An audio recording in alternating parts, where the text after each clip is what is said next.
And we certainly are back to basics of shooting people in the back as they run around a corner block. I've seen footage of in the CBD. That is a joke. Okay, Krystle, this is good fun. I'm trying not to make too light of the situation because what you're doing is so serious. But when I earlier described your uniform as beautiful, there is, because you came here in civilian clothes, and to me you were just a person, and I was like, oh, there's nothing particular. You're just a human being. Then when you got changed and put in uniform, there is an authority and a regality, and it's you got these beautiful crests and things. I'm wondering what this is going to represent to the people moving forward. How are we going to be seeing this as a community, and what's next? I'm not sure where Shane Patton goes from here. I hope that Shane Patton opens dialogue with the sectors of the community that want to protest, and I hope that he opens dialogue with the... Well, beyond protest, though. Let's go beyond that, because not many people protest. 10 well, grand, they 15 don't grand. Because they're scared. They're terrified to hit the streets. But there's a lot more people sitting at home not happy with the political situation. Absolutely. And who are now a bit more scared of meeting police. Can he even do that? Could he kind of reach out to the community? Is that in his purview? Or does he have to maintain tough guy stance per Dan's instructions? No, I think that for Shane Patton, having a good working relationship with the community is paramount. I do believe that. I don't know whether or not he's just been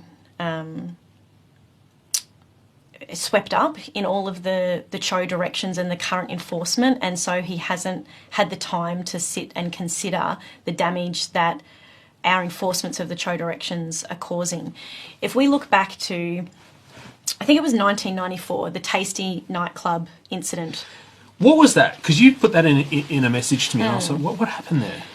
So there was, I think it was 463 people were arrested and strip searched who were of the LGBTIQ community.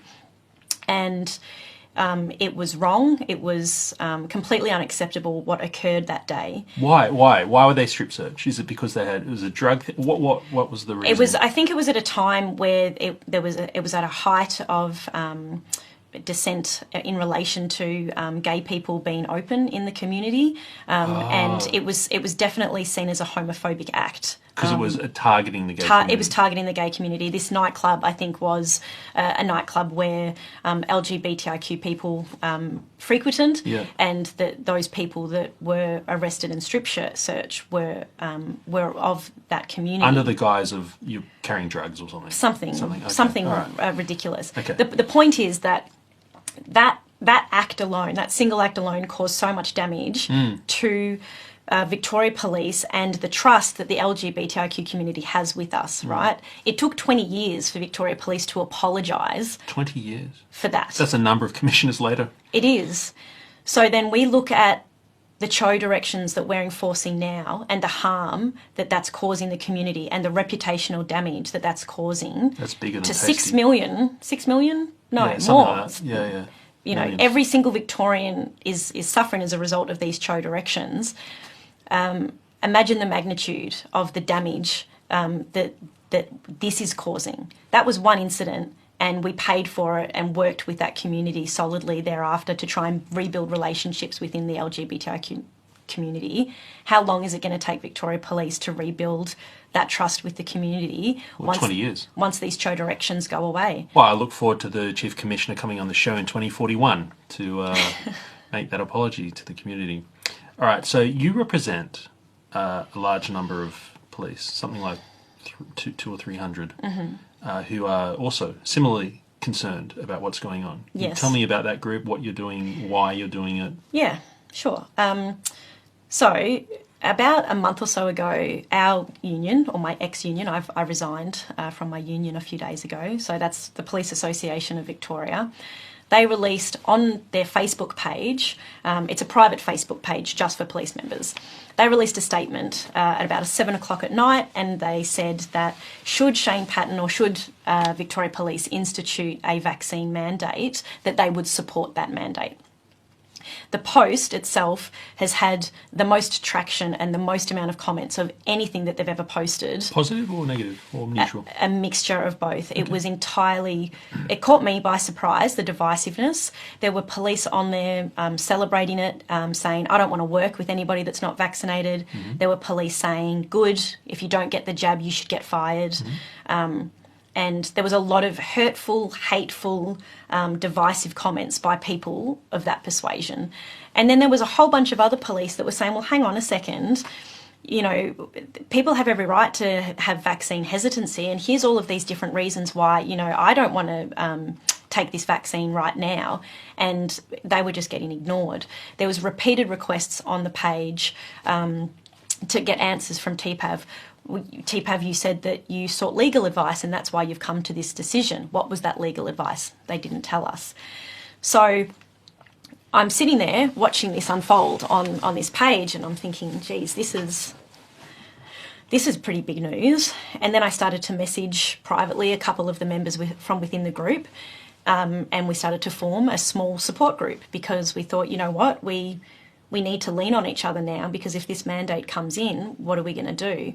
As in, these members didn't want to take the vaccine or didn't want to take it yet? They didn't want to be mandated. So some of them are fine with it?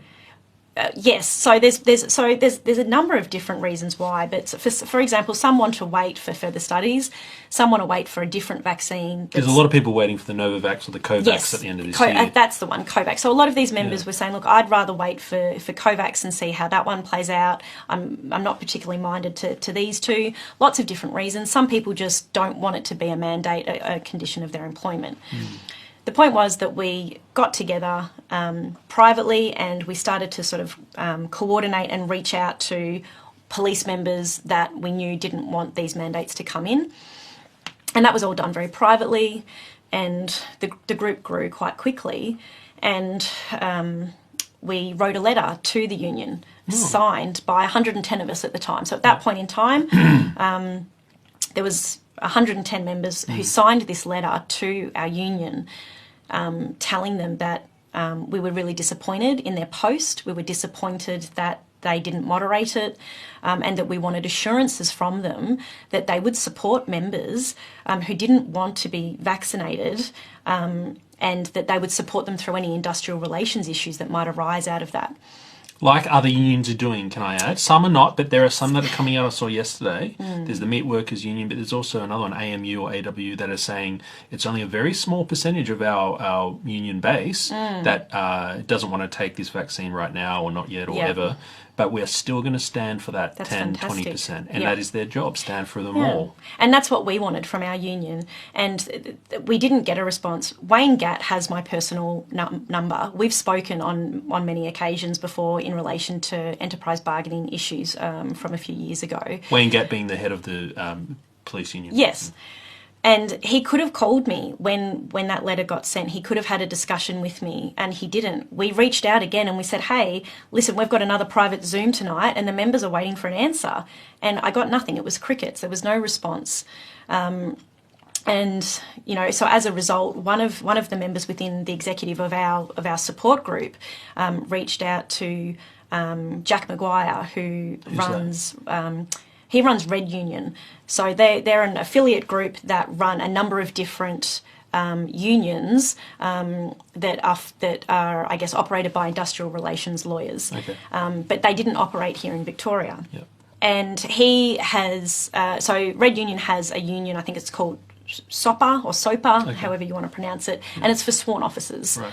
So we linked in with Jack. We heard what he had to say about what he would be prepared to do and how their union would support us. And so over 100 members have quit TPAV and have jumped over to Red Union. Oh, wow. And I expect that number will rise because our union, you know, they just weren't forthcoming with information to come out and solidly assure us that they would look after members if any industrial disciplinary action happened to them as a result of not taking the vaccine. So there is an alternative union potentially, right? It exists. It's up and running, and members you can choose your union. Obviously, you can. I'm not familiar with this. And do you have to be in a union as a police officer? You don't have to, but you can operate in two. So I was a TPAV member and a Red Union member up until a few days ago when I read. So TPAV released what they call an in-brief, which is like an automatic dissemination of information to its members. Yep. So TPAV released that recently, and it was a response, I suppose, to the mandates that are in. And I just thought it was watery, I thought it was weak, and I thought that it was disrespectful to the 110 members who had sought direct contact. Because, as you said, it's a minority group, right, of people who are opposed to vaccine mandates. So he could have reached out to us much earlier than going through a generalised, weak and watery in-brief, in my opinion. And really that's what caused me to cross the line and go, I don't need to be a member of both. I'm leaving TPAV. The Red Union. To go to the Red Union. Having said that, after today, it'll be a moot point being a member of any union. Oh, yeah. Oh, you can't be a part of them. As I won't be a police officer after the end of this interview. Are most police officers part of the union? Yes. I think 98% of police are a member of a union. Okay. It's very strong. Well, it doesn't sound... Wayne Gadd has not been very good. I mean, I like the fact that he came out against the playgrounds thing, said, look, we don't want our members to be finding kids or whatever. However, he sounds pretty average if I'm... Just from my own perspective, he doesn't seem to be standing up for much. But at least he's not as bad as John Setka. John Setka comes out and calls his own union members neo-Nazis. And, it was disgraceful. Yeah. And then Bill Shorten, who I voted for twice... and invited on the show, comes out and calls them neo-Nazi man-babies. Yeah. Okay, what else do we need to talk about? So I wanted to just talk a little bit more about the group that was started. So as a result of the union ultimately creating this situation, we now have this very strong group of current sworn police and PSOs ranging from senior sergeants down to just graduated from the academy, who are wanting to fight these mandates. And this isn't a position of not wanting to take a vaccine. This is a position of not wanting the vaccine to be a condition of your employment. And we think that fundamentally that is wrong at law. And we are working with some senior QCs and industrial relations lawyers to mount a case in the federal court to argue against these mandates. And that is on behalf of all authorised workers. Right. So initially we thought, as the group, that we would do this just as a police group and it would be private. I wouldn't come out publicly and say anything. No one else would. We would try and really sort of just deal with it in-house and follow the letter of the law. And that was when we thought it was going to be a mandate by our chief. Yes. When Daniel Andrews came out and said all authorised workers, we thought this is actually a really great opportunity to try and bridge some of that divide between the community and police. Right. If we as a collective can be organised and we can create this group and put a legal team together to take this fight to the federal court on behalf of all authorised workers in Victoria, then hopefully that shows the community that we are on their side in one small way, because we're fighting with them and alongside them that mandates should not be, a vaccine mandate should not be a condition of your employment. I'm concerned if this mandate gets up, that what's next? Absolutely. Medical or not medical, I'm just seeing an encroachment of executive power into our lives. And you've told me that there are a number of people in your group that are happy to get vaccinated or already are. Yes. I'm one of those people that if I do end up getting, say, the Covax or whatever, I will be standing outside with the unvaccinated, not allowed inside the restaurant, having those picnics. Have you seen? Yes, I have. Yeah? Yes. Because I just think it's, regardless of my medical choices, it's ethically wrong to segregate society this way. I mean, if this was Ebola, okay, we can talk. It's a very different story, isn't it? Anyway, okay, so... Is there any more you wanted to say about that? Because I want to ask you more questions about the police. Sure. Well, I just wanted, on the mandates themselves, obviously you're aware about the Fair Work Commission case that occurred They ruled in favour of the mandates, right? But there was a dissenting opinion. So it was about the flu vaccination and We never used to shame, just pointing out, sorry, we never used to shame people for not getting that. No.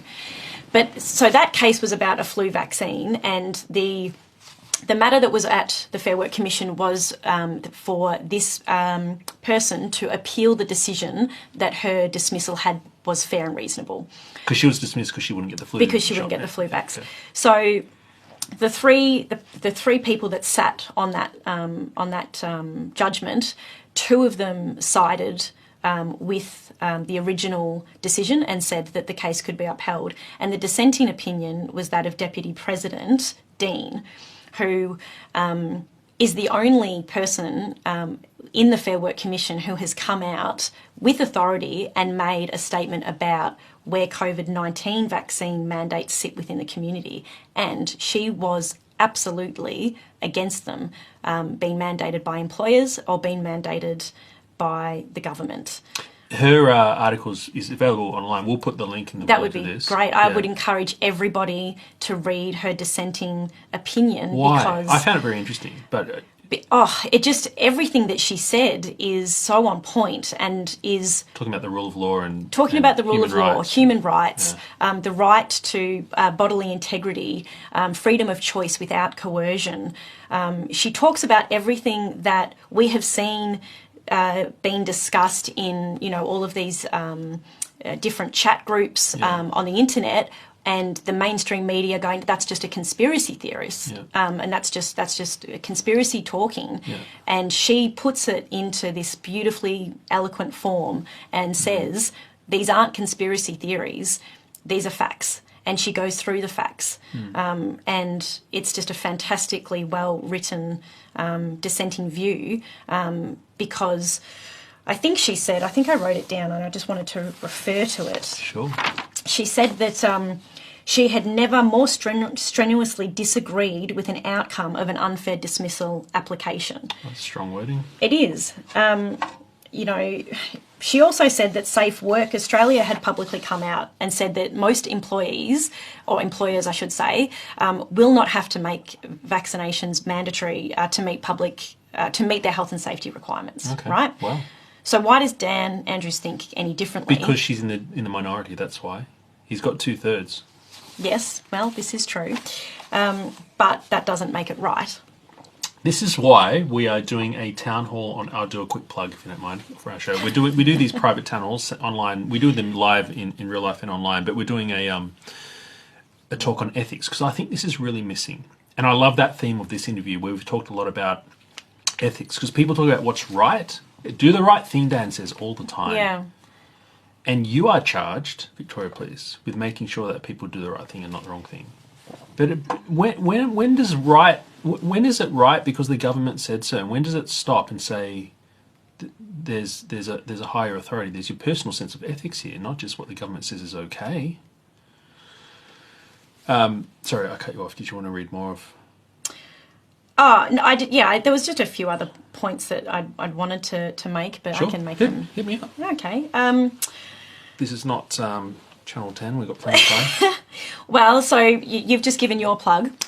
I wanted to give my plug about the case that we are mounting in the federal court. Plug away. So if you could post the link to policeforfreedom.org in this interview, I would encourage authorised workers and police and anybody who's interested in our case to go to policeforfreedom.org and they can find out more information about that. And there'll be a GoFundMe page there because obviously to launch that action costs money. We've already raised, I think, $12,000 and a lot of that is just from the police alone because we haven't shared it quite widely. So this will be the first time.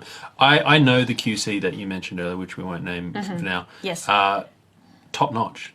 Top notch. Because a lot of these campaigns who are trying to mount cases and collect funds, I see the lawyers and I'm like, not sure about that one. Yeah. But this one is absolutely famous when this all comes out. He's fantastic. And we were approached, like as the group, as the founder of the group, I was approached by lots of different law firms. And did you reject them? Well, I really wanted to ensure that we were going to take on people that had a balanced and moderate view, and that were able to adequately advocate this issue in court appropriately, fairly, rationally, and without emotion, because I think that's what is required. Well, you've got it. You've got it. You've got one of the most famous in the state. So apparently, Control Room is telling me your GoFundMe is... What did you say it's at? I thought it was at 12,000. Oh, okay, it's at 15. Ah, that's fantastic. Yeah, Well, obviously it's still getting out there. Yeah. The only other thing that I wanted to say was that this was one of Deputy Dean's remarks within her dissenting view, and I absolutely love it. And I think that anybody who is in opposition to this statement is on the wrong side of history.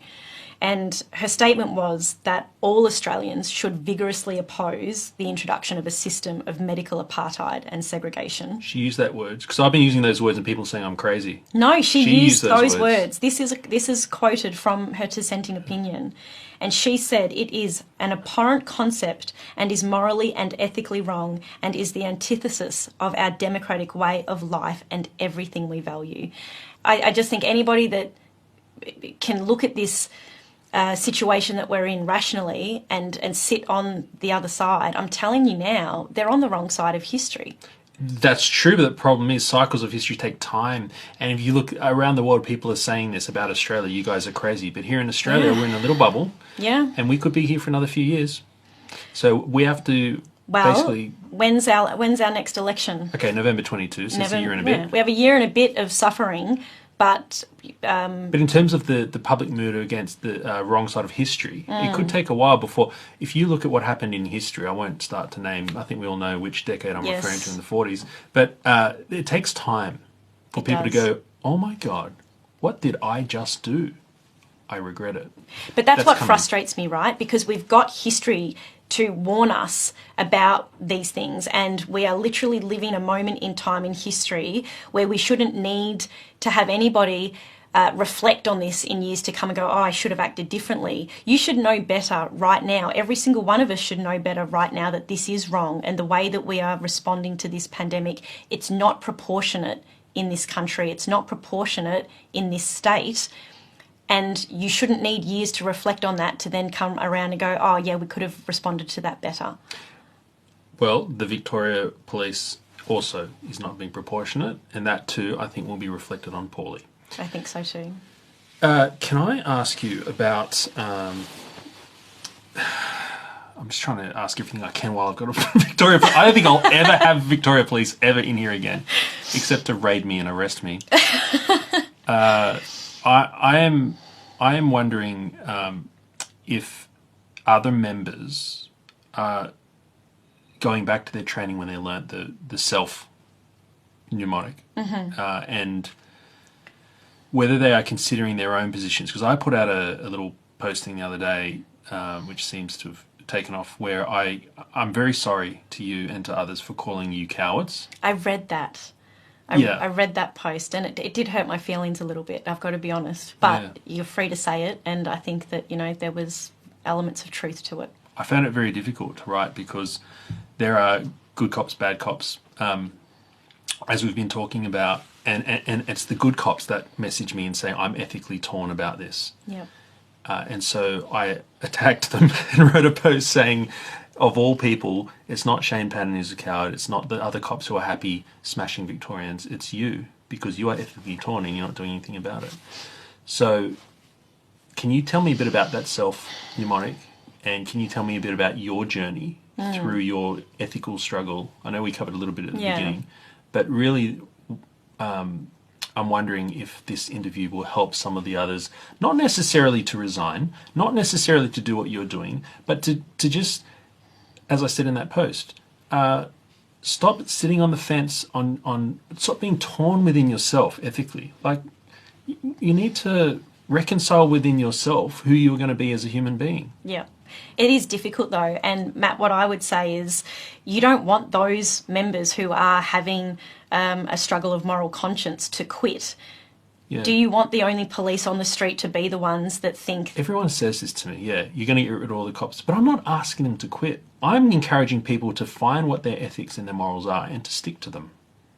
You And can't they tell me are. that's a bad... No, but they are, Matt. I mean, the ones that are struggling morally, they're the ones that are not turning up to work when they've been asked to protest. They're the ones that are looking the other way when they see someone walking down the street not wearing a mask. Good point. They're the ones that are pulling cars over and spending 10, 20, 30 minutes talking to a driver that has a breakdown because they've lost their job and they've got nothing left. Oh, okay. And they're not giving them a ticket, they're giving them a warning. These cops are doing everything that they can behind the scenes. There's a lot of those, you reckon? There's a lot. There are a lot of those cops, and you won't see that Of course we won't, no. in the community. Okay, so I guess I'm only talking about the ones that are contacting me saying, what do I do, Matt? Yeah, I guess, They obviously know what they need to do. Why are they contacting me saying, I want to quit, but I can't? Sending me 3 emails. I'm like, well, what do you want from me? Yeah. I think that those people are probably where I was several weeks ago, which is that real struggle of moral conscience of, I don't want to be doing this job anymore, but I don't want to quit and I don't want to give up my career.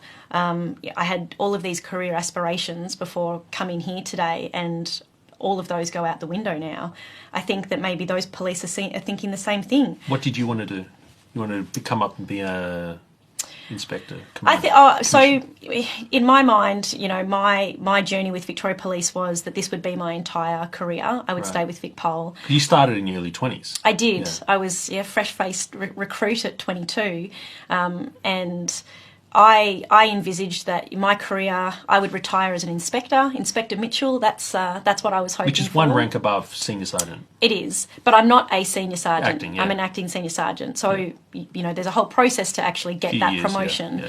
Why Inspector? Why not retire a little bit higher than that? Because a lot of people retire as inspectors. Yes. Like Ivan Ray did. Yeah. I don't understand.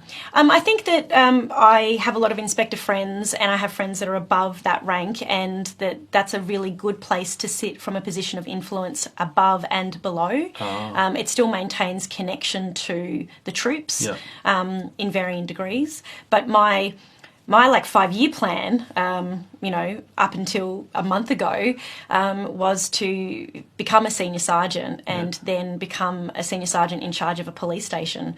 I had this mind map and wall of ideas of what I wanted to do and what type of culture I would have in my police station, the type of police that I'd want to attract to work for me, and that I'd be this inclusive, diverse workplace that people just loved to stay at, that promoted people to go out and diversify and get experience and then come back, encourage great sergeant leaders to come and work for me and to be, these leaders for the young people, to have all of these constables come from the academy and just go, this is the station that I want to work at.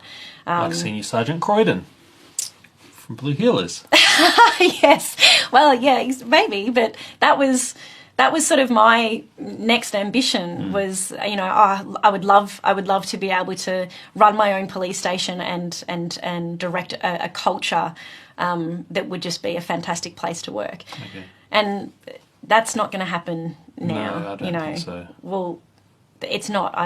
I'm resigning. I have my resignation papers with me to go and give to my boss, very regretfully. As I said, I love where I work and I love what I do right now. I don't want to talk about it too much because it might make me teary. I know what I'm giving up and I regret giving that up.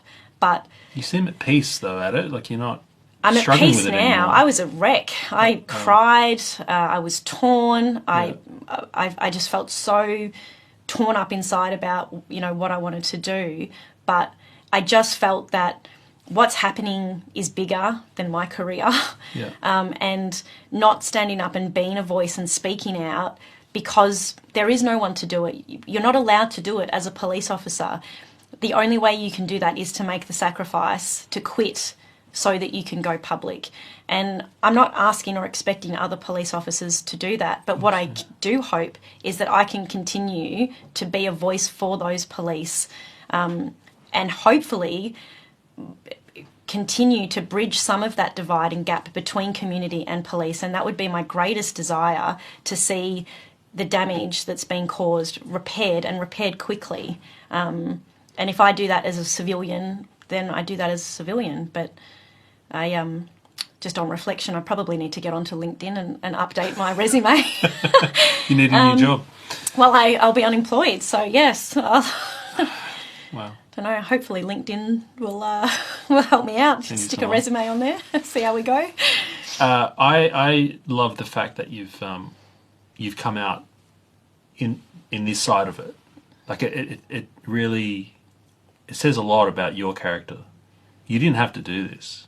Like you could have come out afterwards. And so for us, it's a very big honour that you would choose here to say that. So thank you. You're welcome. Thank you for having me. But I don't want to close it yet because I want to learn about this self-mnemonic. Oh, yes. Sorry, we were talking about that. Because I just want the police to just remember their training. Yes. So the old self-test, I mean, it's something that you learn before you even join the police force. It's something that's given to you as an applicant to consider, and you might even be questioned about the self-test in your interview, and so the self-test is really about a decision-making framework. So whenever you need to make a decision about something, consider the self-test. And I would ask, while I talk about the self-test, I would ask for Daniel Andrews to consider the self-test. All of us should learn the self-test. We should. Ethics. We should. But I would like the self-test to be applied to Daniel Andrews and the show directions. Let's try it now for a couple of minutes. Will your decision withstand scrutiny? Scrutiny. By who are they talking about? So when they talk about scrutiny, they talk about will your decision withstand scrutiny by Victoria Police, by the community, and by your colleagues and friends and family. So, assessing all of those different avenues. Yeah, scrutiny. Sorry, my foot's gone to sleep. Oh, just got to give it a bit of a tap. I was hoping you'd bring a gun. I wanted to see all the batons and the OC spray and the guns and all that. No, that's all kept back at the station. And the hats. You don't wear the hats anymore. Not the broad brims, no. They look so regal. The smaller ones with the... I don't know. The ones with the big police crest badge. Thing on the, yeah. As you can tell, I'm enamoured by the whole system. Do you have a badge, the police badge? Yes. Do you have it on you? It's in my bag. Right, well, show me afterwards. Okay. I've got to hand it in today, so... I know, I'd just love to see it and photocopy it. No, I didn't say that. No, well, you won't be photocopying it. That's not allowed. Okay, so scrutiny. Yes. Is your decision ethical? Ethical. So this is the big question that I'm asking Yes. on our show. How do you know what's ethical? Dan says that it's ethical. Yes. Well, I think to determine whether or not something is ethical, it requires a contest of ideas, doesn't it? So Victoria Police are teaching this. Yes. Is your decision ethical? Yes. Absolutely. It's part of the decision-making process. Was it ethical to shoot him in the back with a rubber bullet? Okay, yep. What's next? L. Next, L, lawful. Is what you are doing lawful? Moot point, because everyone just says everything that Dan says is lawful, so done. Yes, but the point is that, where people say, what's happening is unlawful, and until there's a rational contest of what is determined to be lawful at the appropriate court of law, for the time being, we have to accept that it's all lawful, yeah. What is happening is lawful in relation to those show directions. I get it. The last one is about, is your decision fair? Ooh. And what I like about, the last one on fairness is it talks about a number of different things in terms of, assessing the fairness of your decision. But the last thing that fairness talks about is human rights. And it talks about the limitations on human rights, that they should be reasonable, justified, and as least restrictive as possible. That's what the self-test teaches us. That's what every police officer. Every police officer. That is the decision-making, part of a decision-making framework that we use. To consider human rights. To consider human rights. Proportionality. Is it reasonable? Is it justified? And is it as least restrictive as possible? And that's what I would want to ask Daniel Andrews. Oh, have you done the self-test, mate? Right, scrutiny. No, definitely not, because he just doesn't allow it. No. What's the other one? E. Ethical. I mean, that's an argument. I wish we It could have is. that argument. Lawful? Assume that it is, except it abridges a lot of human rights charters and so on. Well, I don't want to assume that the show directions are lawful. Oh, really? Absolutely not. I want those to be challenged in a federal court, in the High Court, if need be. But I think that this is unprecedented power that is being used under the Public Health and Wellbeing Act, and it deserves a proper contest in a proper court. I agree. Yeah. For a decision. So until that happens, we act from the premise that they are lawful because we're bound to do so. Right. But is it lawful? Well, I reserve judgment until such times as we have an appropriate court jurisdiction tell us that it is. Okay. And then fair and human rights. Yeah. I don't think the way we're treating the poorer members of our community is fair at all. Did you see the Basil Plaza? You don't know Sydney, do you? That footage of that man on having the a heart attack. Having a heart attack with cuffs around his back. On the same day in Bondi, I think it was the next day, Hazard comes out and says, no, it's fine that they're not wearing a mask and they're on the beaches. Outdoors is the safest place. I've lived in Sydney from the poorest areas and gone to school around Bankstown and Basil Plaza. Yep. And then Vaucluse, the richest areas. 100%. All right. I don't know if you checked in when you came. Did you check in? You should check in. Maybe the people at home would like to check in. You should see where this goes. It goes to a lovely website. If I'm out and about, you'll have to watch the video and see where I just sent everyone. Krystle. Gotcha. I'm going to report you. Don't look at the photo. It's actually me. Now, I want to ask you, this badge, thank you for letting me see it. Sure. That's my recruit photo, by the way. It's my You look really young. graduation. I was. I'll put the photocopy in the link below if anyone wants to see it. What is the deal with free Maccas and stuff? I've heard stories that you can go and flash this badge and get free everything. Transport. So no, the Victoria Police position is that that's a gift and benefit that you are not allowed to take. It's a bribe type thing, yeah. Yes. So I think It was in the past though, right? Oh, absolutely. So, and I think also McDonald's will still do it if police do show their badge, but I don't think that they're allowed to do. Well, I don't think You just I know. got to walk in I know. uniform, and then they'll be like, "Here, do you want some free Big Macs?" Well, they give you half price. That's if you go in uniform and you don't ask for it, but they might still give it because McDonald's position is Victoria Police. You can't tell us who we will and won't give. That's right. They could give it to discounts me. They could. Yeah. But the official position is that you shouldn't ask for it. But you're allowed to accept it. I don't think that you're allowed to accept it, but I would say that it's still done fairly commonly. I know when I was a recruit, and was on my minimum recruit wage, I certainly enjoyed my half price Maccas any opportunity that I could get. Where else? What about Krispy Kreme? Because donuts, cops. I don't know. I hate Krispy Kreme donuts. Sorry, Oh, really? Yes, I've never tried. This whole thing is not good for your health as cops. No, You're at late, random shift work, and you're eating Maccas.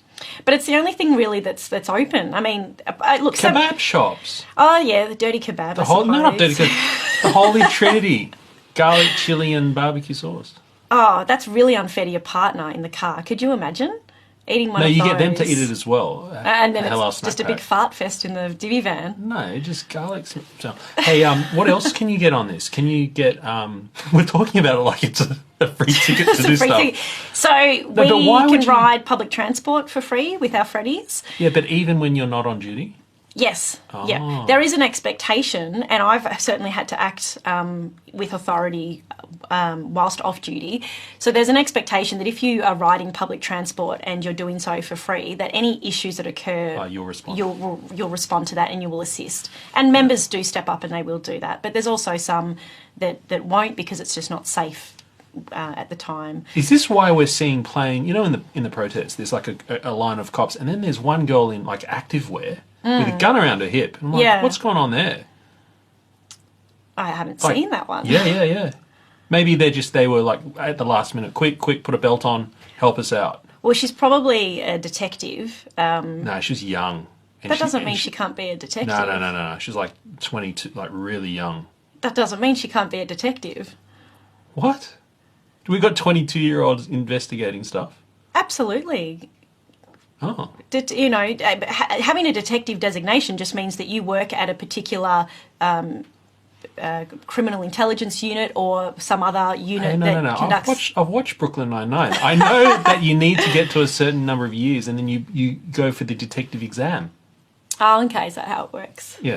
Okay, that's how it works. All right. I guess you're going to miss all this, right? It's a whole way of life, free Maccas. Oh, well, look, it's not the Maccas that I care about, I've got to be honest.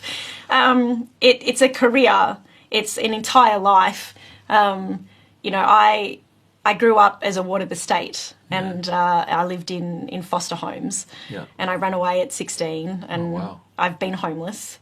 And at any point in my life between the ages of 16 to when I joined Victoria Police, I could have ended up on the wrong side of the tracks. Wow. So Victoria Police really has a lot of your loyalty. I know you're quitting and you're coming out against them, but they were like your surrogates. That's I think probably one of the main reasons why there was such a battle for me to do this, because the loyalty for me is that this job has been the single constant safe thing in my life ever. This job, and I'm giving that away. I'm throwing it away. But I'm not throwing it away carelessly.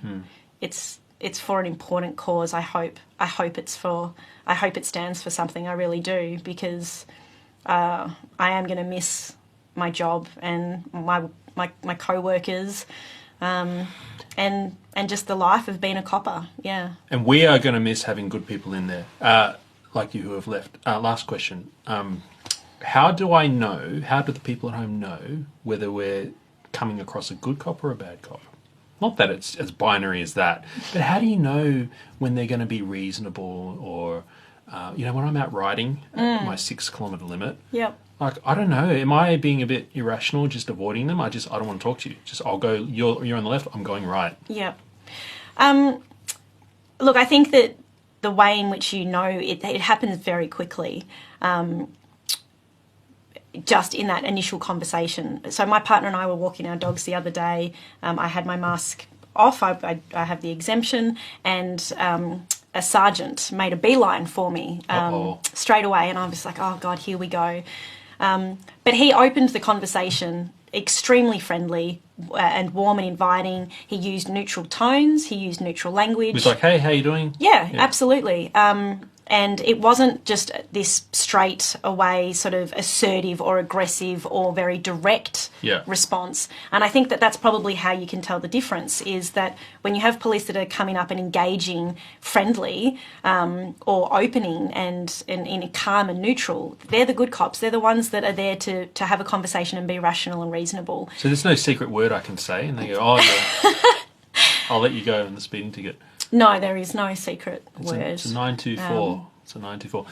How can the community last question. How can the community best support police, especially on the front line? Even as simple as just saying to them, hey, love your work, or whatever. I don't know. What's going to help members? Just that, getting back to what Shane Patton talks about, back to basic policing and having community engagement, coming up to the police officers and saying hello, bringing your kids up to the police to meet you like meet that them. In general? Absolutely. Police love turn on the those lights opportunities. For the kids. Yeah. I mean, Matt, you've got to think about it, right? So the vast majority of the work that we do, it's dealing with, really crappy situations, and we're dealing with people that are, heightened emotions or having, drug psychoses, or they're really bad crooks, right? Yeah. We don't get people calling us up in the watch house to go, hi, I just wanted to call up and say, I think you're doing a great job. Oh. We everything that we do, there's this negative aspect to it. Any opportunity that police get to have some good, positive engagement with the community, they love it. Oh, okay. When I get my little 4-year-old, do you mind if you flash the lights on for a second? She just wants to see it. I feel like I'm putting you out. They would love it. Oh. They would love it. They want to have that community engagement. They want children to be able to trust us. We want kids to believe that you can come to us and that we will take care of you in a situation of crisis. We want you to say hello to us. We want to be respected like we feel we once were. and we don't want people to be afraid of us. And I know that that's easier said than done given the circumstances that we're living in, but yeah, there are so many good cops out there, Matt, so many good cops, and they are struggling. I don't want them to quit. I just want them to continue to do their job the best way they know how, and for the community to go up and say, hey, I think you're doing a good job. Hang in there. This will all be over soon. And just, yeah, let's try and bridge that gap and bring community and police back together and not wait 20 years for that to happen. Amazing, amazing, Krystle. In the absence of Dan Andrews and Shane Patton doing it, we're going to have to do it ourselves. The community are going to have to try and restore the bond and the trust. Yes. Thank you for coming in. I hope that we can be around to support you, what you're doing, and through what you're about to go through. And we're not here to just hear your story and hang you out to dry. I want people to support you. So links below for everything that we've talked about. And I'm sure we'll see you around again soon to talk about something else, because it has been nice to meet someone who's, I think you're well-spoken and rational, but clear. There's so many people who I talk to, they can't justify their position on any side. You know, I interview a lot of people, famous people and all sorts of people, and it's rare I meet someone who says, no, I believe this and here's why. It's nice. I'm glad that it came across that way. As I said, I've never done anything like this in my entire life. Any critical incident that I ever went to where somebody had to do a media briefing, I would run around and I would try and find somebody else to do it because I didn't want to stand in front of the camera and say anything.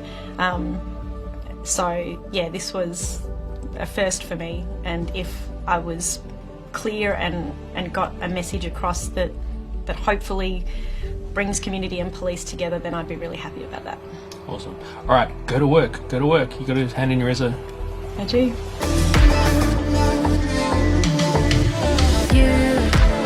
Breathe into all of my dreams. Light by the stars, surround us, surround us. I'm reaching for something, I can almost taste it. I see you in the haze.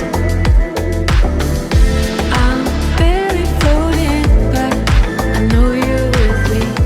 I see you in the haze as the fog is lifting, as the fog is lifting, as the fog is lifting. You've been here all along. The fog is lifting, as the fog is lifting, as the fog is lifting. You've been